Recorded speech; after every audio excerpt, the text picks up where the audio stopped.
Hey everyone, it's Will from Garage Built Athlete here. Today we're going to be having a look at the NuRecover portable ice bath. Now, if you haven't seen or heard anything about ice baths, you're one of the very few people whose Facebook, Instagram, Google algorithms aren't just awash with ice bath adverts. So lucky you. Unfortunately, now you've watched this, everything's going to be ice baths, so be prepared for that. Before we get into the review itself, wanted to let you know that if you're looking to buy an ice bath and you want a bit of a discount, then I've put a link down below in the description. Click on that, head on over to NuRecover and use the code GBA20. Get yourself some money off and it will help us out as well. We're not sponsored by NuRecover. I had to pay for the ice bath itself, but I was able to get a discount code set up for all the Garage Built athletes out there. You're welcome. A bit of background for you. Really interested in cold water exposure. Been doing cold showers 2 to 3 minutes a day since February, March time, and always kept thinking about pulling the trigger on an ice bath. Myself and Matt got one as a gift for our dad, as he was really into the Wim Hof method, the breathe in, cold water exposure, cold showers.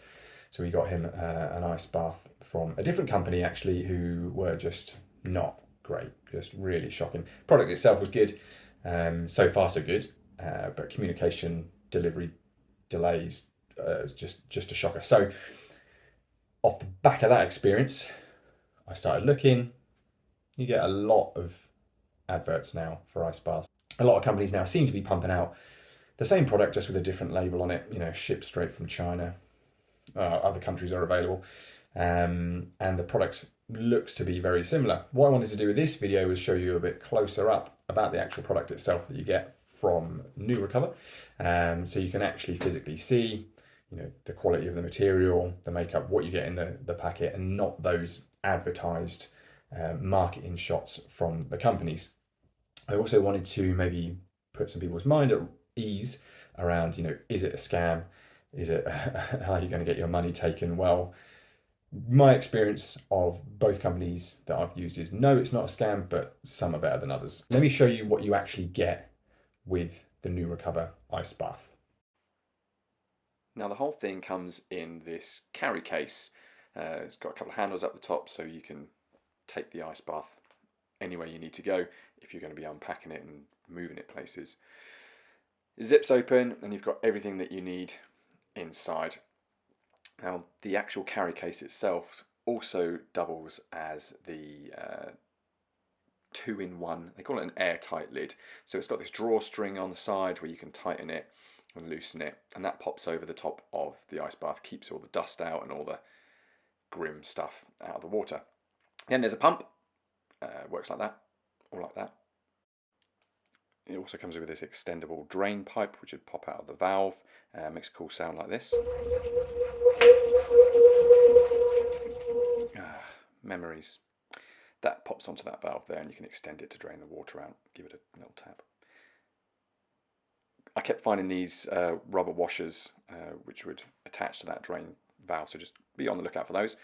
You get an instruction manual, so it tells you how to set up and take apart the ice bath itself.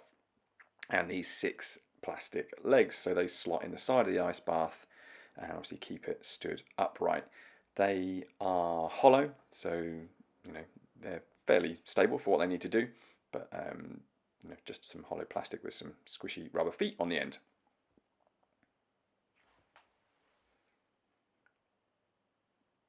The lid itself, that gets inflated using the pump, so you pop that in there and blow that up.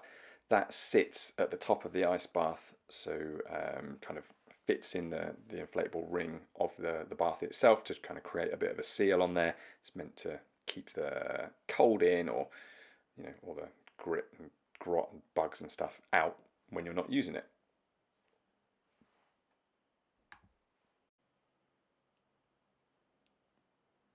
Pop the valve shut and away you go. Doubles up as a frisbee. Another ring, found another washer. Again, keep an eye out for those, they kept popping up. There was 2 spares.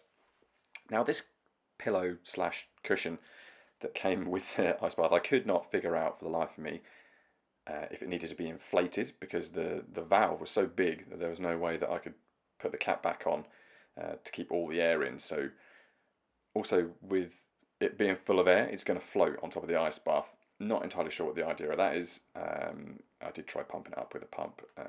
As you can see, I'm very confused with doing that.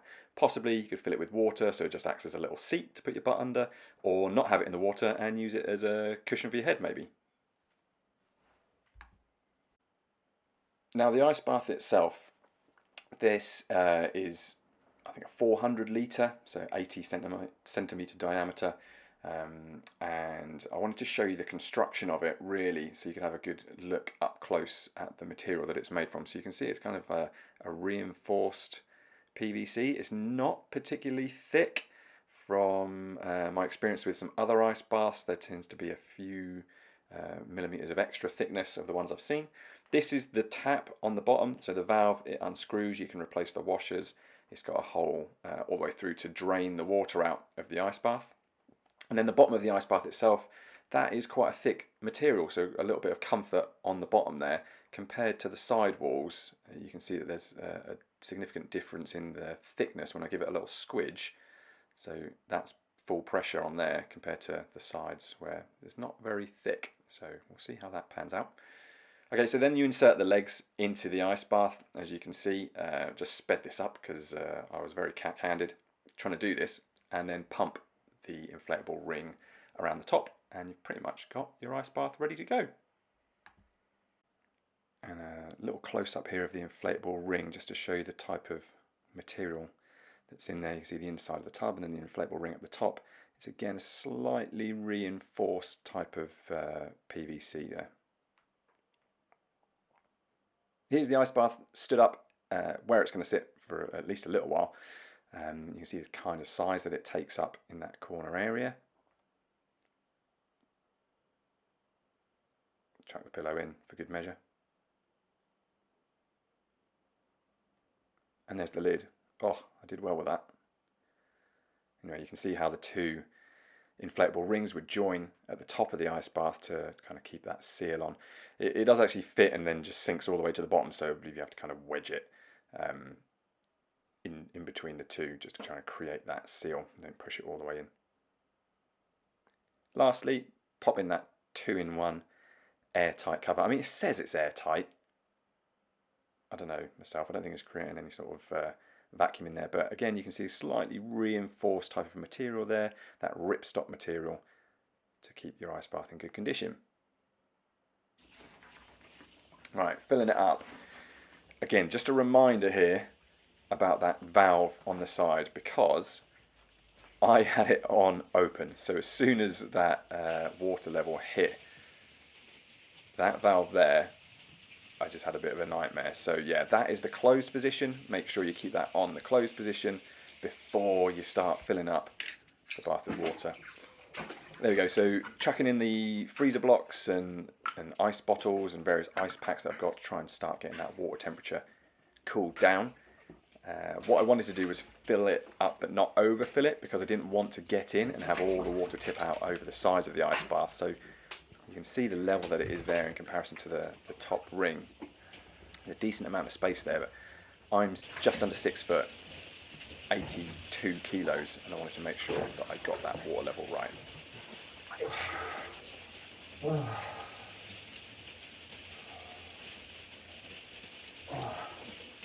Actually, I think I've got the water level absolutely spot on. I'm just short of 6 foot. I'm sat with my bum on the floor and my knees just up, got my toes to the front of the ice bath. Put quite a few ice packs, bottles, like bottles of ice, and various other freeze blocks in to try and cool the temperature down, because it is really, really warm. The air temperature is warm. Now with the ice baths, and what they're saying is that this construction, the actual material that the bath is made out of, holds the temperature of the water. So whether it's cold or hot, it will help maintain that temperature for a longer period of time.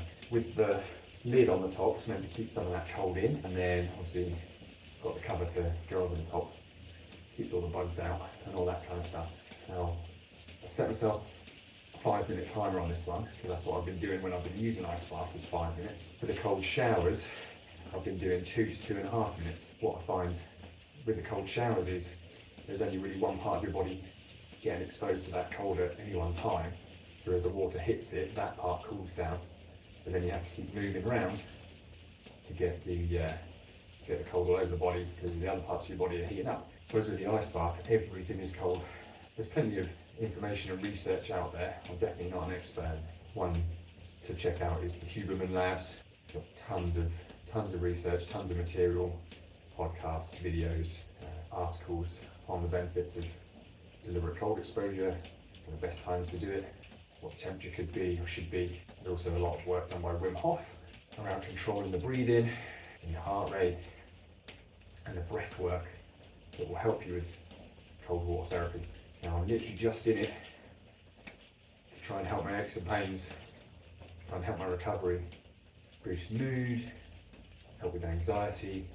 So my plan is to do the ice baths in the afternoon/evening, so after work, giving myself enough time for when I do any sort of hypertrophy or any strength training. There's meant to be a 6 to 8 hour window that you leave before you do an ice bath, cold exposure, so it doesn't hamper your body's ability to repair itself and get all the benefits of that strength session. So normally training 6:30 in the morning, so for me the afternoon is going to work best. To keep the water a bit cleaner for longer, take a shower before, and try not to pee myself when I'm in here, because as soon as that cold water hits my nuts, whew, that urge to pee is strong. It's fairly comfortable temperature. I don't feel like I'm shivering, so probably needed a bit longer to cool down on this one. I'll be refreezing everything each day and putting it back in, but yeah, at the minute it's manageable, so I'll probably have to stay in here for longer. I'm just looking for my body to normalise its temperature in the water, really. What I discovered shooting this video is that you can't have the timer on my phone at the same time as recording video, because the video overrides any sort of notification from the timer. I'd set that for about 5 or 6 minutes and just had no idea how long I'd been in there. So, Alexa, what's the time?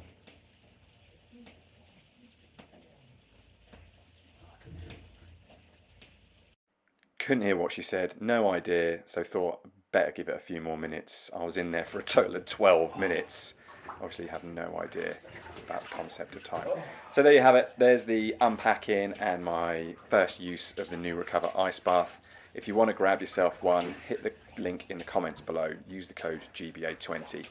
If you've got an ice bath, if you enjoy using it, let us know in the comments. Thanks for watching, everyone.